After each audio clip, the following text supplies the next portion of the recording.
Welcome to the sunny shores of Cape Cod. It's another beautiful night for baseball, and the Bourne Braves are back in action.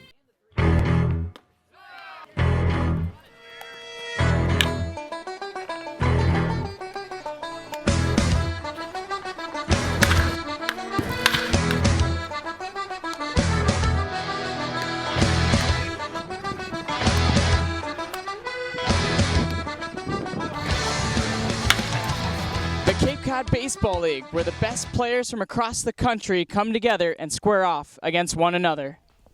Well, the second place Bourne Braves fall to the fifth place, at least in the East Division, Harwich Mariners, with a score of 3-1. And here to break it down for episode 40 of Tomahawk Talk, the Tomahawk Talk crew: Liam Sullivan, Kerry Crowley, Chris Jones, and I'm Troy Lynch. Nick Jensen-Clagg got the start tonight, but he had some struggles early, but also the batting struggled a little bit tonight. Yeah, the batting did struggle. I really feel like the change in the game was the fourth and fifth inning. Pete Alonso, the sac fly, gets it to 2-1. You think, all right, here come the Braves. And then a C.J. Chatham blooper that off the bat you think, oh, that might get into center field. Unfortunately, second baseman's right there, grabs it, double play. Next inning, Nick Solak smokes the ball to third, caught in the air, another double play at the second base bag. So I feel like those two plays really took the wind out of the sails of the Braves tonight. And unfortunately, in the late innings, just were unable in the sixth and seventh inning to bring in a runner from second base, and that's what we've seen for most of the season. I mean, the Braves were getting their hits tonight. I believe they had 7, just could not find the scoreboard. Liam, did anybody have anything interesting to say after the game? Well, yeah, you mentioned, Troy, that the Braves had 7 hits. The Mariners only had 8, so one more. Talked to Tyler Hancock and Nick Solak after the game. Hancock was pretty, he was happy with the team's performance at the plate tonight. Obviously not the result they would have liked, but they hit some balls really, really hard. Just happened to be right at the Mariners. So they were doubled up a couple times. Guys just caught in the wrong place at the wrong time, trying to take a bigger lead off a second, that secondary lead, and ball hit right to the third baseman. It's going to go right back to second, doubled off for 2.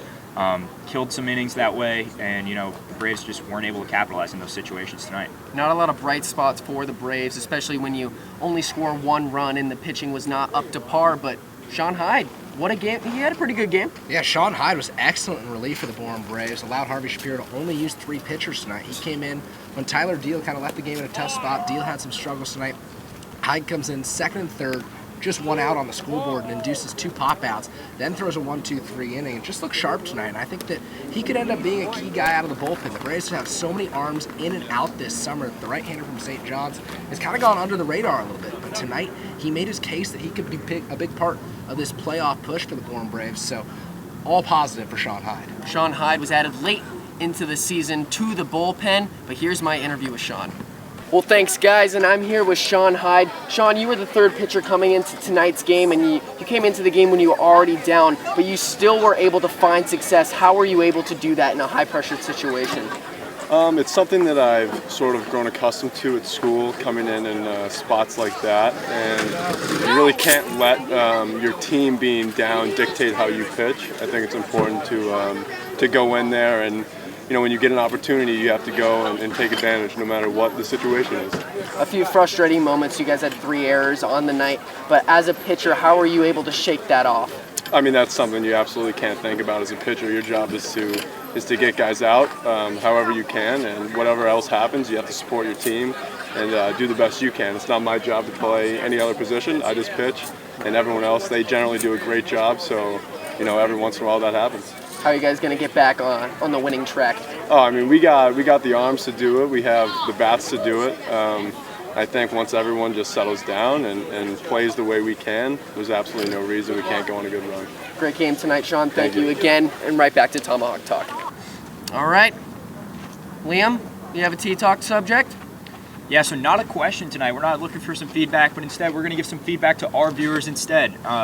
One of our biggest fans, Cynthia Buckley, host mom of All-Stars, Gavin Pattori, and Austin Conway.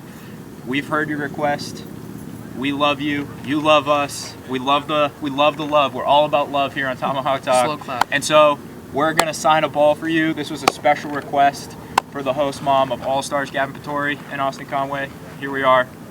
This one's for you. For the record, we wouldn't be signing this ball if it was not asked. We know that our autographs aren't as valued as much as the players, but I mean, if we're getting asked, might as well sign it, Absolutely love this and just completely honored.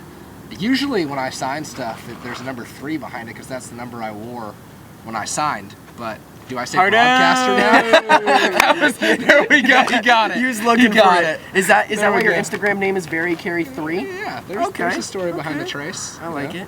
Yeah, Haven't just- signed a lot of checks this summer, so it's nice to be signing something. Love it. Absolutely love it. Cynthia, thank you for your support throughout the season. Really, at episode 40, thanks to all the Tomahawk Talk viewers for making us the most viewed post-game show on Cape Cod. We couldn't do it without your help. Yeah, thanks to all the parents of the Braves, friends, close family, any sort of relation to Braves players, the residents of Bourne, Yeah. host families.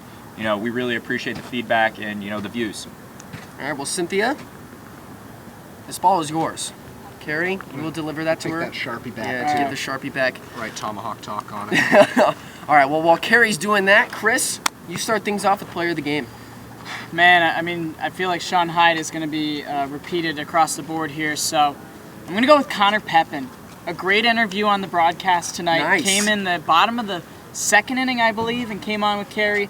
Did a great job of analyzing the game. It was good to get him back behind home plate to back up onto the press box and broadcasting the game tonight. So Connor Pepin, his work is appreciated, and he's my player of the game tonight. I also appreciate Liam's work. That's why you're going number 2. Well, Troy, I'm going to have to go with Nick Jensen-Clagg out of Kent State. He's got the start again tonight. Was pretty good. I mean, he let up 2 runs. They were both unearned tonight, though. Could have used a little bit more help from the defense behind him, but you know what? That's the way the game goes. Had all 4 of his pitches working tonight. The slider's usually iffy for Jensen-Clagg. The changeup is nasty. We've had that, but he was able to work the slider tonight along with his changeup, curveball, fastball was well. So, Carrie, Shawn Heide is still on the board. Shawn Heide's still on the board, so you got to give it to pitching coach Jordan Tabachman. Has had great work all season. The Braves, 3rd in the Cape Cod Baseball League in earned run average. Like Liam said, the runs tonight unearned, so Tabachman continuing to bring that team ERA down. Has dealt with so many different pitchers this season. He throws a great batting practice before the games, and who knows, maybe we'll see that batting practice before the end of the season. And we haven't congratulated him. 2 co-MVPs during the All-Star game. So Jordan Tabachman, the rookie coach, is having an impact here on the Cape. Huscom. first opportunity to coach. As Chris mentioned, rookie coach, was the Sunday starter at UConn this year. So first opportunity to coach, really making an impact here. All right, well, we'll get on the biography of Jordan Tabachman on another episode. But my pick tonight, I have Shawn Heide. Obviously, I think he was the obvious pick. Through 2 2/3 innings, didn't let up a single run, closed out the game, and I think he could have a really big impact when the Braves hit the postseason. But also another pick. I mean, we addressed it before. My player of the game, the viewers at home. You guys have been loyal to us all season long, and thank you for watching. And I know I might get a hard-O for that. Oh, no, you don't. I was also going to add Mitchell Norkovicius was exceptional as the bat boy tonight. Okay. Colin Norkovicius, his older brother, was a little behind. He needs to step his game up, as it looks like the younger brother is trying to surpass the older one. So we'll see if that changes through the course of the end of the season. That's a bold statement, but that's going to conclude episode 40 of Tomahawk Talk. But don't worry, we'll be right back here at Doran Park at 6 o'clock tomorrow night for episode 41. We out! And makes the catch for the final out of the ball game. Ball game over. Bravos win. Fastball off the outside corner, gets away from the catcher Logan Ice. Here comes Garcillo. He scores the winning run. The Braves take it 4-3 on a wild pitch.